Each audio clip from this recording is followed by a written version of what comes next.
们撞到他说他往前跳。 鱼群轮流跳出水面，画面惊人。船上的游客赶紧拿起手机拍下这一幕。鱼群不断跳来跳去，甚至还有一只鱼直接跳上游船。实际来到淡水河畔经营游船15年的船家表示，其实这样的现象是和鱼群游的方向和河道宽度有关。要进去大稻埕，你譬如说在那个关渡桥进去，刚好进去的时候比较靠岸边的时候，你船开过去的时候，乌鱼整群都在水面上跳。船家说，这大部分都是淡水河里的乌鱼，会出现这样的现象，是因为河道突然变窄，船只经过造成鱼群受到惊吓，才会跳出水面。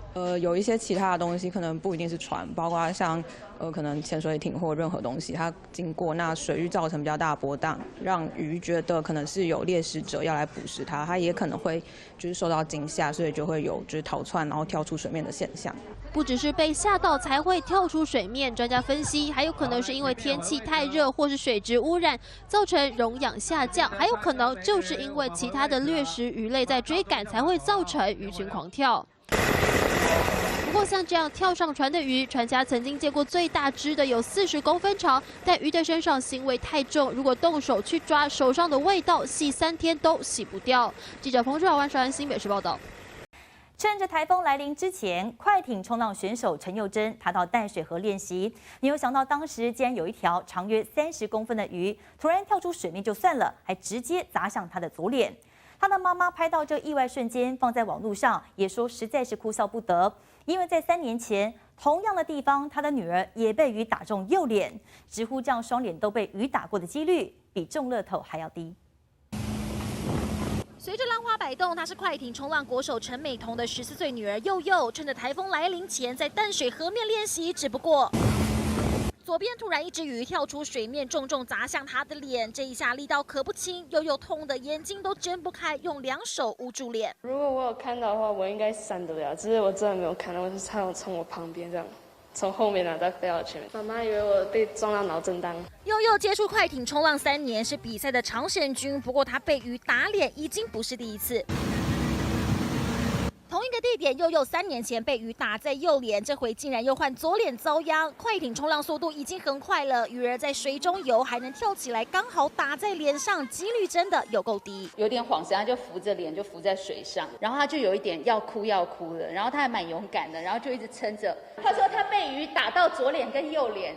然后这是非常幸运的，这比中乐透的几率还要低。有划水女神称号的陈美彤，私下名媛标签，在40岁的时候成了快艇冲浪国手，为台湾夺下多面金牌。母女俩都热爱冲浪，只是从没想过会被鱼打巴掌。笑说2脸都被打的几率真的比中乐透还低，也意外成了另类的水上经验。记者杨文豪台北采访报道。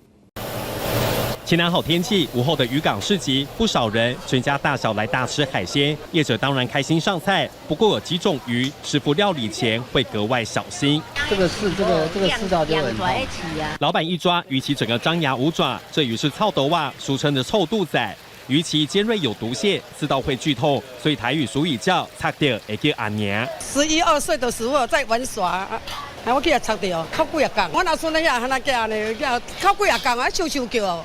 我听嘞。说到毒，最有名的就是红鱼，长条尾部上方有毒，刺到会剧痛，不紧急送医，可能危及生命。澳洲知名动物节目主持人鳄鱼先生，当年就是遭到红鱼刺进心脏，不幸过世。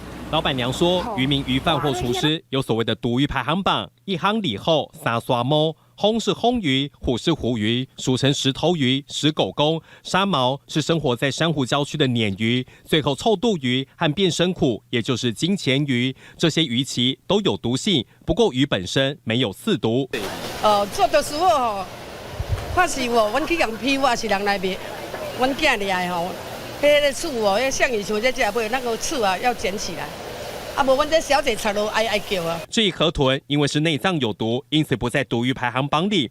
有经验的老板娘则建议，一般人如果真的不小心被刺到，可以用尿液冲伤口，多少舒缓疼痛，然后紧急送医，将伤害降到最低。东森新闻卓金国、张一成在新北市采访报道。